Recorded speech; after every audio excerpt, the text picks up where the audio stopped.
Hello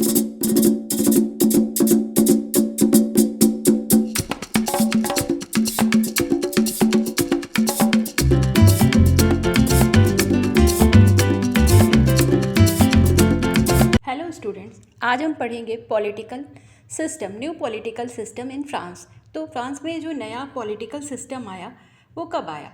वो आता है 1791 में, which contain the following provisions related the working of constitutional monarch. इसके अंदर कुछ प्रोविजंस थे, कुछ नियम थे। 1791 का जो कॉन्स्टिट्यूशनल मोनार्क बन गया फ्रांस, उसमें क्या प्रोविजंस थे उस पर बात कर लेते हैं। The powers were distributed among the legislature, executive and judiciary. तो यहाँ पर पावर्स को अब शेयर कर दिया गया। पहले क्या था, पावर्स डिवाइडेड नहीं थी, राजा के हाथों में ही सारी शक्तियाँ केंद्रित थी। लेकिन अब राजा के हाथों से अलग अलग जो गवर्नमेंट के अंग थे, अलग अलग ऑर्गन्स, लेजिस्लेचर, एक्जीक्यूटिव और जुडिशियरी, 3 भागों में डिवाइड कर दिया गया। इस तरह से पावर शेयरिंग कराई गई। अब आते हैं second, the citizens voted for a group of electors who is turn choose an assembly. यहाँ पर इलेक्टोर्स बहुत मेन है। बच्चों, आपको एक बात बताएं, इलेक्टोर्स कौन है? ये लोग चुनने वाले लोग थे। जैसे हमारे यहाँ एमपी चूज किए जाते हैं, उन एमपीज को, जो नेशनल असेंबली थी, वहाँ पर बैठने वाले लोगों को चूज करने के लिए अलग से इलेक्टोर्स का चयन किया गया। और इनको चूज करने वाले कौन थे? वहाँ के citizens voted for a group of electors. और एक इलेक्टोर्स का ग्रुप इन्होंने चयन किया जो कि जाएंगे कहाँ? नेशनल असेंबली के अंदर, और वहाँ जा कर के क्या करेंगे? कार्य करेंगे, नेशनल असेंबली के अंदर चुनाव का काम करेंगे। अब बात कर लेते हैं थर्ड। आते हैं हम थर्ड पर।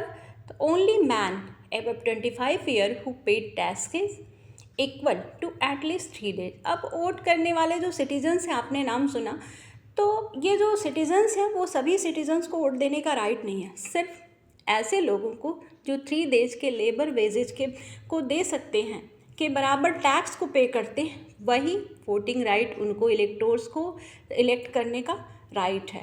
And thereby were given the right to vote. अधिकार सभी को नहीं है, इनको एक्टिव सिटीजन्स माना गया, जो कि वोट देने का अधिकार था जिनके पास। और देखिए यहाँ पर दिख रहा होगा the status of active citizens. अब फोर्थ पर आते हैं।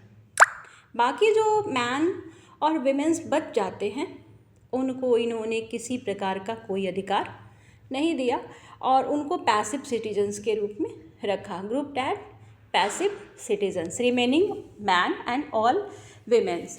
अब number 5, to equality as an elector and then a member of a assembly. अब ये जो इलेक्टोर्स हैं वो असेंबली के मेंबर हो जाते हैं, लेकिन जो हाईएस्ट यहाँ पे जो जब सबसे ज़्यादा टैक्स पे करने वाले होते हैं उनको ज़्यादा वैल्यू दी जाती है। यहाँ पर वोट का वैल्यू भारत की तरह नहीं है, जो कि एक बराबर है, सबकी वोटों की वैल्यू इक्वल नहीं है। यहाँ पर जो ज़्यादा टैक्स देता था उनको ज़्यादा, उनके वोट की वैल्यू ज़्यादा थी। वोट ज़्यादा नहीं देना था, वोट की जो वैल्यू थी वो ज़्यादा थी। अब आते हैं नंबर 6 पर। The constitution began with a declaration of a right of man and citizen. संविधान ने जो 1791 में वहाँ का संविधान बना, फ्रांस कॉन्स्टिट्यूशनल मोनार्क बना, उसमें मैन और जो भी यहाँ के नागरिक थे उनके लिए अधिकारों को डिसाइड कर दिया गया। पहला, right to life, freedom of speech, freedom of opinion, अपने विचारों को व्यक्त करने का अधिकार, equality before law were establish as natural. मतलब ये उनका प्राकृतिक अधिकार था जिसको कोई भी हटा या ख़त्म नहीं कर सकता है, चाहे कोई भी राजा हो या कोई भी हो। वो इन अधिकारों को, नागरिकों के इन अधिकारों को हटाने का उसको अधिकार नहीं है। अब आते हैं, अगला पॉइंट है हमारा point number 7। Point number 7, it was the duty of the status of protect each citizens right. अब ये सारे सिटीजन्स के राइट तो मिल गए हैं, बट इन अधिकारों की रक्षा कौन करेगा? तो राज्य का ये दायित्व तो बनता है, राज्य ही इनकी ड्यूटी है कि वो नागरिकों के अधिकारों की रक्षा करेगा। अब आते हैं क्वेश्चन नंबर 2 पर। Describe the French revolution division of society. France की सोसाइटी 3 भागों में डिवाइडेड थी। अब बात कर लेते हैं इन 3 भागों में क्या है। First district, it comprise of the church and clergy, they enjoy certain privileges, इनके पास कुछ निश्चित अधिकार थे, वो जन्म से ही थे, by birth. By they were exempted by paying taxes, इनको कोई भी टैक्स देना नहीं पड़ता था। दे कलेक्टेड रेवेन्यू, पेजेंट से जो भी टैक्स था या रेवेन्यू था उसको कलेक्ट करने का इनके पास राइट था। Levying tax referred as tithe, tithe नाम का वहाँ एक टैक्स था। अच्छा, ये लोग कौन थे? चर्च से जुड़े हुए लोग थे। Second state, in the second state were nobles, इसमें बहुत रिच लोग आते थे, rich members. They were also, ये भी क्या करते थे, इनके पास भी कोई भी टैक्स पे नहीं करना था, ये एंजॉय करते थे।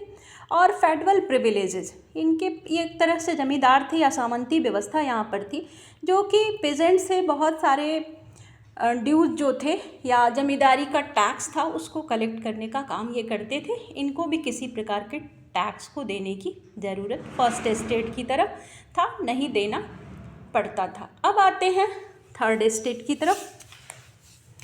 तो जो थर्ड स्टेट था इसमें कौन थे?